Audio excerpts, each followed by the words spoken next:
6 chefs d'État et 2 premiers ministres. Tous les pays de l'espace sont ainsi représentés à cette session extraordinaire de la conférence des chefs d'État et de gouvernement de l'UEMOA.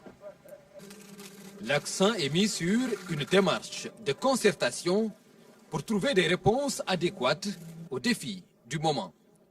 Il s'agit là d'un engagement fort des hautes autorités de l'Union à réfléchir et à agir ensemble en vue de faire face aux défis qui nous interpellent. Les performances économiques de l'UEMOA ont connu une évolution positive dans de nombreux domaines, tels que la sécurité alimentaire, l'énergie, les infrastructures, où des chantiers majeurs ont été portés personnellement par les chefs d'État. Il s'agit donc de renforcer les acquis par un financement durable des économies, une façon de préserver la qualité et la soutenabilité de la dette, mais aussi de veiller au maintien de la paix et de la sécurité, gage d'un développement harmonieux dans l'espace communautaire. Nos assises se tiennent dans un contexte où, en dépit des avancées que nous enregistrons au plan économique, les menaces à la paix et à la sécurité se font de plus en plus pressantes. J'en veux pour preuve les crimes odieux perpétrés qui ont endeuillé ces derniers mois certains de nos pays frères. Aux questions stratégiques, il faut impérativement des réponses concertées. La situation sécuritaire dans l'espace UEMOA requiert l'union des forces pour notamment relever les défis majeurs de l'insécurité. Et pour une bonne articulation des initiatives, le président Macky Sall en charge du chantier paix et sécurité et le président Alassane Ouattara, président en exercice de la conférence, invitent leurs homologues à penser et agir collectivement et à renforcer la coopération.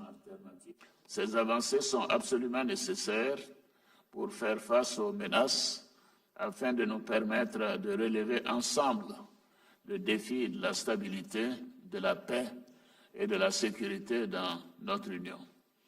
Toutefois, à la pratique, ces initiatives restent confrontées aux problèmes de financement. J'ai la ferme conviction que la mise en commun de nos forces et de nos moyens permettra d'assurer la quiétude et la sécurité dans notre Union. Il s'agit de questions stratégiques qui requièrent des solutions concertées et immédiates. Voilà pourquoi, chers collègues, nous devons unir nos forces si nous voulons atteindre nos objectifs d'émergence et améliorer les conditions de vie de nos populations. Après la rencontre de Dakar le 3 octobre dernier, il est aujourd'hui question d'analyser les propositions arrêtées. L'objectif pour les chefs d'État et de gouvernement à travers cette approche est de préserver la paix et la sécurité dans l'espace UEMOA. Dans le communiqué sanctionnant le sommet, les chefs d'État et de gouvernement ont pris conscience de la situation sécuritaire préoccupante dans certains pays de la sous-région. Ainsi, une approche globale et concertée a permis de constater une implication forte et un travail remarquable du comité de haut niveau en charge du chantier paix et sécurité sous la présidence du chef de l'État, le président Macky Sall. La conférence salue la détermination de l'Union à faire face à l'insécurité grandissante. À cet égard, elle a pris connaissance du rapport du président du comité de haut niveau sur la mise en œuvre du chantier paix et sécurité. Elle instruit les États et institutions de l'Union à mettre en œuvre de façon diligente les directives issues de la 4e réunion du comité de haut niveau sur le chantier paix et sécurité du 15 novembre 2019. La conférence se félicite des avancées significatives réalisées dans la mise en œuvre de la politique de l'UEMOA en matière de paix et de sécurité. Dans la gestion du défi sécuritaire, les chefs d'État ont pris une décision forte en termes de mobilisation de moyens. La conférence a décidé une contribution immédiate de 100 millions de dollars US aux 3 membres de la ligne de front du G5 Sahel. Cette contribution s'inscrit dans le cadre de l'engagement pris par l'UEMOA pour participer à hauteur de 500 millions de dollars US au financement du plan d'action de la CEDEAO pour lutter contre le terrorisme dans l'espace CEDEAO sur la période 2020-2024. Pour la mobilisation de ressources financières conséquentes sur le moyen terme destinées à poursuivre la mise en œuvre du plan d'action suscité, la conférence a adopté un acte additionnel instituant un fonds régional de sécurité. La conférence des chefs d'État et de gouvernement de l'UEMOA a exprimé sa satisfaction au président Macky Sall pour l'accueil et les conditions mises en place pour la bonne tenue de ce sommet de Dakar. Une très bonne discussion de avancement du plan Sénégal émergent.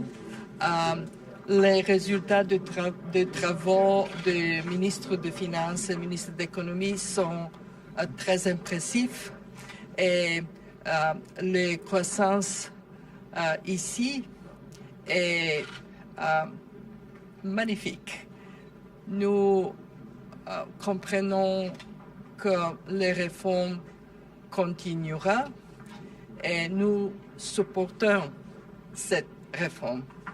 Le Fonds monétaire continuera de travailler avec le Sénégal pour une politique de finances soutenable et pour un bon résultat pour les peuples du Sénégal. On a parlé des manquements qui sont liés au niveau de la région de Thiès et de Diourbel concernant l'opérateur Aquatech. En commission technique, on m'avait soulevé les performances de Aquatech dans les régions de Thiès et de Diourbel. Le 21 novembre, j'ai convoqué les dirigeants de Aquatech, aussi bien le partenaire national que le partenaire canadien.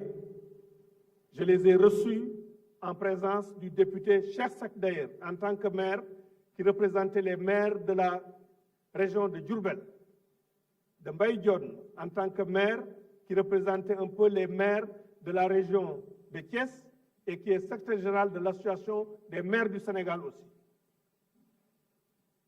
Nous avons porté à la connaissance de Aquatech les manquements signalés par les populations. Des engagements ont été pris par leurs dirigeants.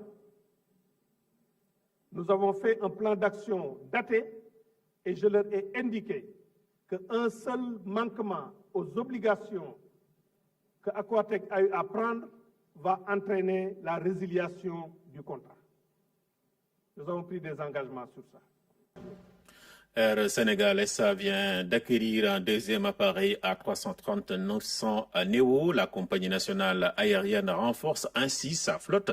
Avec ce nouvel Airbus, de nouvelles destinations seront desservies, notamment l'Amérique et d'autres pays européens.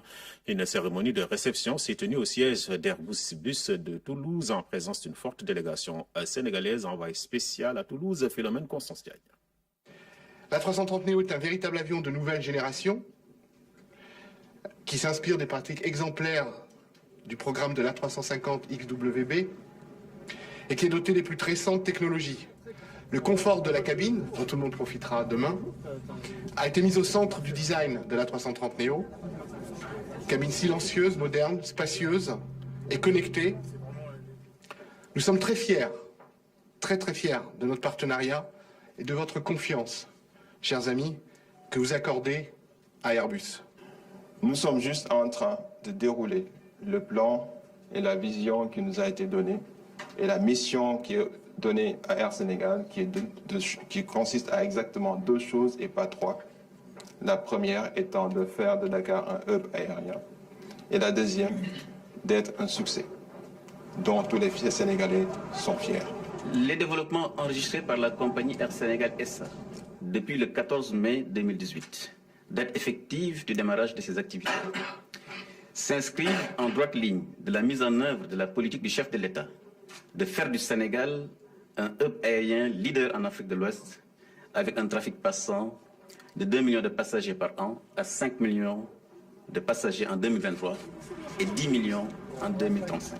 Avec notamment le fret pour les échanges extérieurs, renforce la connectivité nationale et internationale du Sénégal et améliore la mobilité des populations sénégalaises à travers un meilleur accès au transport aérien.